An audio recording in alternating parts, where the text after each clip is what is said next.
Hello, America. Dave Hodges here, host of the Common Sense Show. We are the show freeing America one enslaved mind at a time. Thank you so much for joining us. Very disturbing story coming up, and it's something that my good friend, she's like my little sister, and we collaborate a lot on things. But just like family members, we don't agree on everything. And I'm talking about one of my favorite people, Sarah Westall. She is absolutely fantastic in what she does. I marvel at the depth of coverage that she provides on her platforms. But we disagree on one thing. And we had a real friendly debate on this, oh gosh, last week. And she said, AI is not to the point. Well, there are some people that think it is. And we're going to talk about Sam Altman and what he's faced. And I think the guy's an absolute monster. I really do. I think he's promoting singularity. I'll define the term. I think he's promoting things that could lead to the extinction of the human race. That's just my humble opinion. And maybe he's totally innocent in his intentions, but the road to hell is paved with good intentions. We're going to tell you all about it right here on the show. We are brought to you by Noble Gold.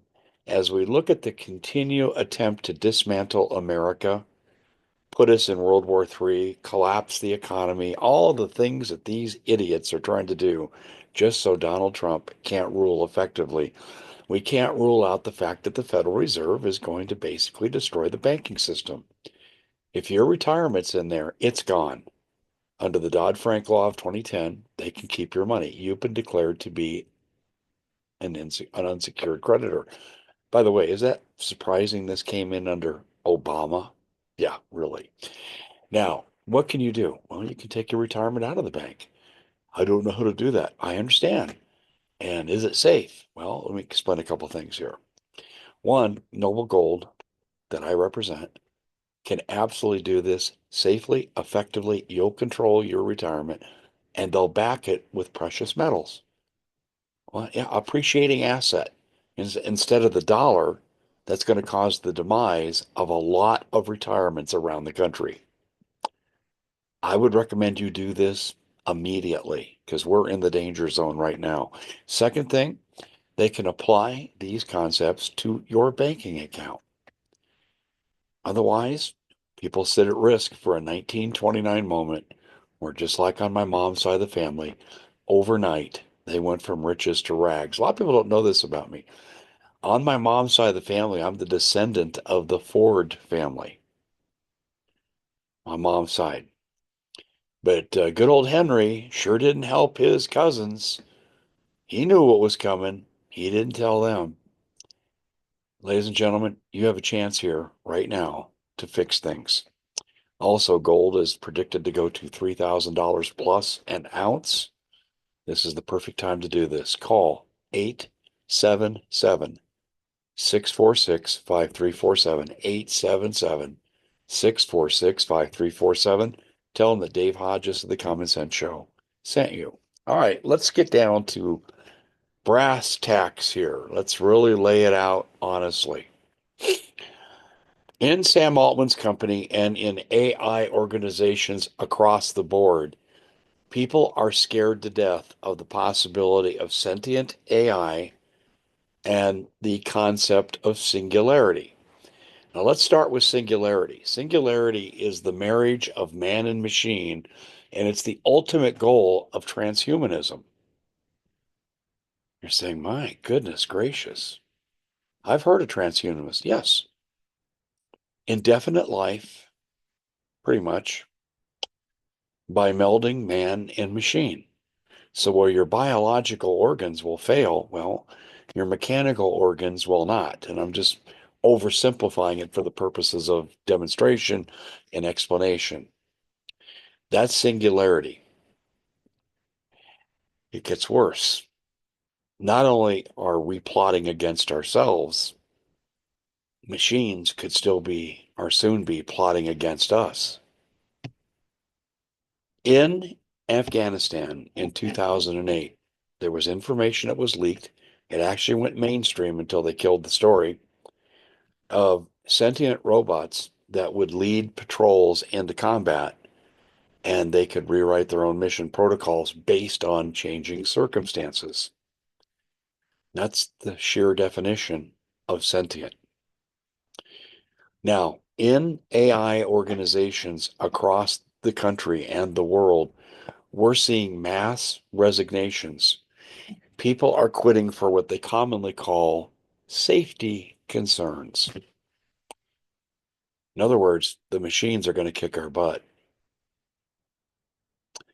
I remember watching the remake of the Outer Limits TV show in the 90s, and it was humans being hunted by robots.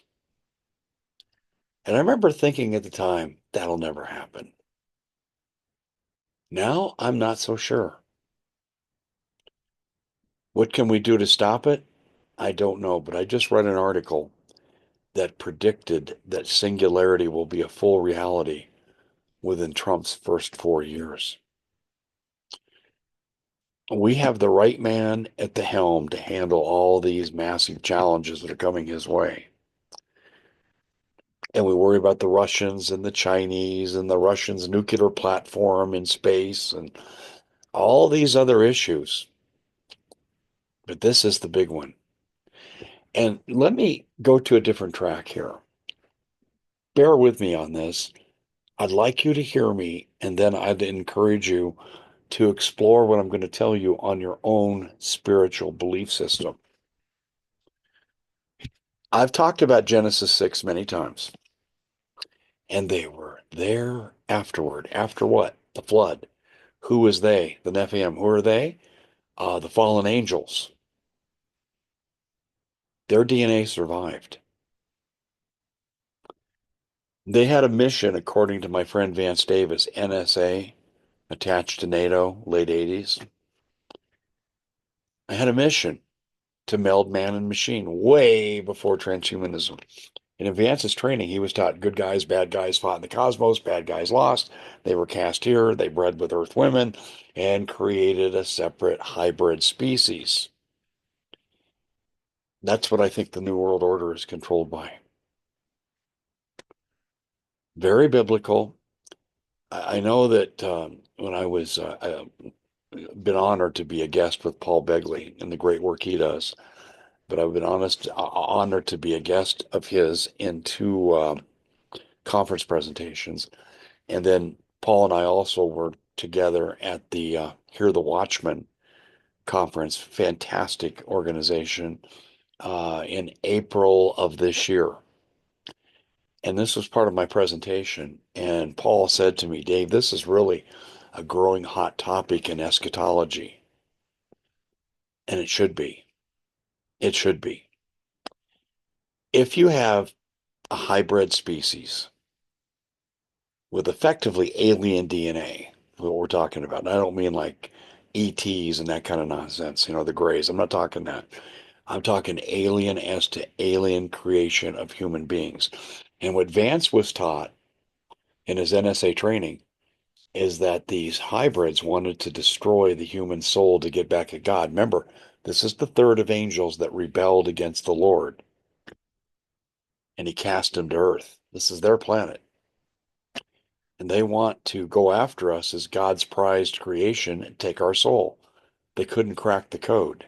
So the next step, when Vance wrote a book about this called Unbroken Promises, the next step was to change human beings so they're not human beings anymore, and in a second effort to get back at God Almighty. They're close to succeeding. They want humans dead. Let me ask you a question. Have you ever thought about who's behind the poisoning of our food system? Refer to the work of RFK Jr. and the unparalleled research that's gone in to these claims that he's made. Oh, he's just a conspiracy theorist. Yeah, conspiracy theorist with facts. Chronic disease, epidemic in this country where it wasn't 60 years ago. Who do you think is behind all this? How about the water that we don't correct and the fluoride that has definitely been proven, even in a court of law, that it's bad for human beings? Lowers IQ, compromises the immune system. Who do you think is behind all this? The Hopis have an old saying: there is no tree with branches foolish enough to fight amongst themselves. This has applicability to the nonsense of general war. This also has applicability to the takeover of the human race and the extermination of it. Transhumanism is an extermination move towards humans. God didn't create us to be melded with man and machine. And I'm not talking pacemakers, kidney transplants. I'm not talking about any of that. That's legitimate medical procedures. I'm talking about morphing humans into singularity. And right now, there's a lot of information out there that says we're on the doorstep. This is unhealthy. This is bad. And, Sam Altman survived a move against him by his own board because he was, quote, abandoning safety concerns. I would hope that you would take this very, very seriously. We need to be pushing our politicians to ban this before it's too late. I remember, what was it, 10 years ago, 8 years ago, a handful of scientists, and then it grew to thousands, said AI is dangerous. It is, because I believe it's under the control of the survivors of the flood, as referenced in Genesis 6, verse 4. And I would invite you to explore these ideas. But I think the evidence is mounting and mounting. I used to propose this as a hypothesis. I used to go on shows and I'd be interviewed as a guest and I would say, I'm starting to think that this might be possible. What I'm telling you today is I have no doubt what I'm telling you is true and accurate. One of the things I would encourage people, the Lord's not going to let this happen, but how much misery are we going to go through? How many people are going to have to be needlessly sacrificed, the human race compromised until the Lord saves us? And let me refer to the Bible one more time before we close. In the book of Revelation, it says that no flesh, that's us, would be left alive unless Jesus came back. Now, this is said at a time when they couldn't even conceive of what AI was, but it fits, doesn't it? Thank you for joining us. Check us out on our newsletter. Delivery of all of our information we do on a 24-hour cycle, and it's delivered to your email box for your review. It's a great time saver. Go to thecommonsenseshow.com, look in the upper right-hand corner, click on newsletter, and sign up. All we need is your email, and we do not sell your data. My name is not Zuckerberg, thank goodness. We'll see you back here next time. God bless you.